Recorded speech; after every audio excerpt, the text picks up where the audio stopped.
selamat siang. Kali ini aku akan membongkar berapa sih sebenarnya tunjangan sertifikasi dosen pemula dengan jenjang jabatan akademik asisten ahli seperti aku. Tapi sebelumnya, tolong di-subscribe dan di-komen, serta jangan lupa diklik tombol notifikasinya untuk kemajuan channel ini ke depannya. Teman-teman, video ini bukan untuk memamerkan atau apa, tidak. Video ini hanya sebatas saya sharing dan memberikan motivasi bahwa kepada teman-teman yang akan serdos ke depannya. Nah, sertifikasi dosen itu bukan sembarangan untuk mengikutinya. Banyak tahap-tahap yang harus kita penuhi. Tahap yang harus kita penuhi pertama sekali adalah kita harus sudah memiliki yang namanya NIDN, Nomor Induk Dosen Nasional. Lalu yang kedua, kita harus sudah mendapatkan yang namanya jenjang jabatan akademik. Seperti aku misalnya asisten ahli. Lalu yang ketiga, kita juga harus sudah melakukan yang namanya in-passing. Nah, setelah tahap 1, 2, dan 3 itu sudah terpenuhi, maka kita baru bisa masuk dalam daftar list untuk mengikuti yang namanya sertifikasi dosen. Nah, ketika aku mengikuti sertifikasi dosen, itu yang pertama sekali aku lakukan adalah aku harus menginput atau mengupload yang namanya NPWP. Lalu untuk disetujui dulu, lalu aku baru bisa mengikuti tahap selanjutnya, yaitu tahap tes kompetensi dasar, ya kan, TPA dan TOEFL. Ini dilakukan oleh PLTI. Nah, ketika aku sudah melakukan tes TPA TOEFL oleh PLTI, selanjutnya aku itu berbarengan tentunya dengan itu kita harus yang namanya melakukan pengisian persepsional. Di sini harus ada penilaian persepsional dari teman sejawat kita, teman-teman kita. Nah, untuk penilaian persepsional dari teman-teman sejawat ini, teman-teman kita, pada waktu itu aku itu mengikutkan semua teman-teman aku yang sudah lulus serdos, baik itu pimpinan aku tentunya. Nah, pimpinan aku, teman-teman aku yang sudah berpengalaman di serdos. Nah, setelah itu, lalu kan ada persepsional dari mahasiswa. Nanti dia, untuk persepsional kita akan mendapatkan akun masing-masing, ya kan, username dan password masing-masing. Begitu juga dengan mahasiswa nih, artinya mahasiswa yang mengisi tuh tentang kita, ya kan. Nah, setelah tahap 1 dan tahap 2, artinya tahap 1 itu sudah eligible, lalu saya ikutin yang namanya tahap persepsional TPA TOEFL itu. Nah, lalu kita akan masuk ke tahap berikutnya. Tahap berikutnya itu adalah kita melakukan yang namanya setelah lulus tahap TPA TOEFL dan persepsional, yang dengan kata lain penilaiannya itu ada penilaian yang khusus dari dikti gitu ya. Nah, selanjutnya kita akan masuk ke tahap pengisian deskripsi diri. Nah, untuk pengisian deskripsi diri ini memang harus hati-hati sekali, karena banyak sekali dosen-dosen itu gagalnya di sini.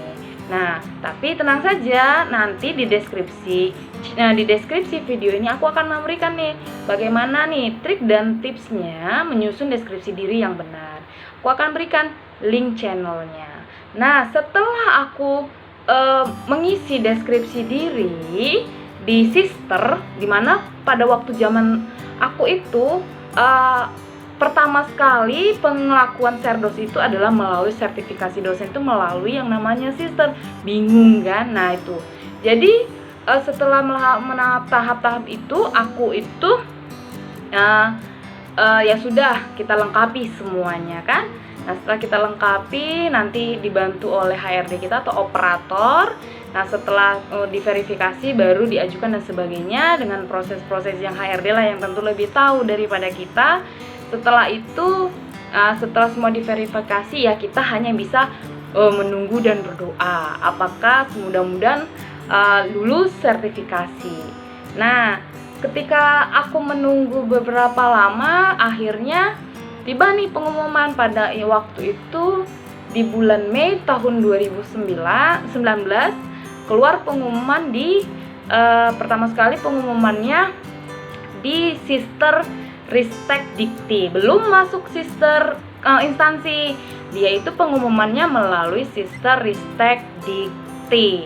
Nah, dengan was-was kita masuk login menggunakan username dan password kita sendiri, sama username dan passwordnya sama dengan username dan password kita ketika kita login ke dalam Sister instansi kita. Nah, dan ternyata saya dengan was-was tentunya, dengan takut membuka, dan ternyata ya hasilnya adalah saya lulus. Nah, pengumumannya itu saya lulus, ya kan?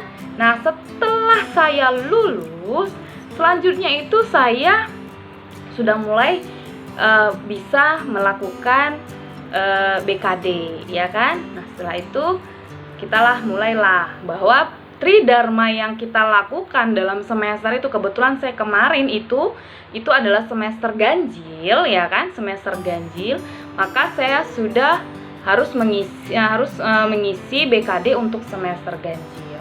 Nah, saya ketika setelah lulus itu tidak lama berselang berapa bulan, barulah keluar yang namanya sertifikat kita, sertifikat pendidik kita, ya kan? Nih, sertifikat pendidik kita. Nah, setelah sertifikat pendidik saya itu keluar, sertifikat pendidik aku itu keluar. Nah, di situ kita harus HRD meminta berkas, ya kan, berkas yang berisi nggak lama kemudian itu HRD sudah mulai meminta yang namanya NPWP, lalu nomor rekening, ya kan. Lalu setelah itu legesnya, sertifikat pendidik yang sudah dileges. Nah, kita berikanlah itu ke HRD, ya kan. Nah, setelah kita memberikan sertifikat kita yang leges, buku tabungan kita itu dan NPWP, nah tibalah kita belum keluar itu dana serdosnya. Kita harus dulu melengkapi BKD kita. Kita harus mengumpulkan dulu yang namanya BKD. Poin-poinnya itu tentu kita sudah tahu, pastinya adalah poin-poin Tridharma: pengajaran, penelitian, pengabdian, dan penunjang. Nah, itu ada syarat-syaratnya. Nanti akan kita bahas lah berikutnya, video berikutnya saya akan bahas. Nah, setelah kita mengisi BKD, nanti akan saya bahas video berikutnya trik-trik menyusun mengisi BKD. Nah, setelah kita isi itu BKD, nah otomatis kita kirim itu soft copy-nya ke HRD kita untuk dikirim ke Kopertis. Nah, setelah kita lunasi yang namanya BKD, baru nih kita menunggu apakah dan tentunya BKD kita itu harus ditandatangani oleh asesor, ya kan. Asesor kan kita boleh milih sendiri ya, asesor. Nah, setelah ditandatangani asesor, nah baru nih kan dikirim semua berkas dan sebagainya oleh admin HRD kita, oleh tim kepegawaian lah yang sangat membantu tentunya. Nah, setelah itu kita harus menunggu apakah ada revisi atau berkas kita itu balik atau sebagainya. Dan ternyata, tahu nggak berapa penghasilannya? Tahu nggak berapa tunjangan yang saya terima? Tunjangan yang saya terima adalah, teman-teman tetap semangat dalam menyusun poin-poin sertifikasinya. Semoga teman-teman semuanya dapat lulus dalam sertifikasi dosen. Terima kasih, sampai jumpa.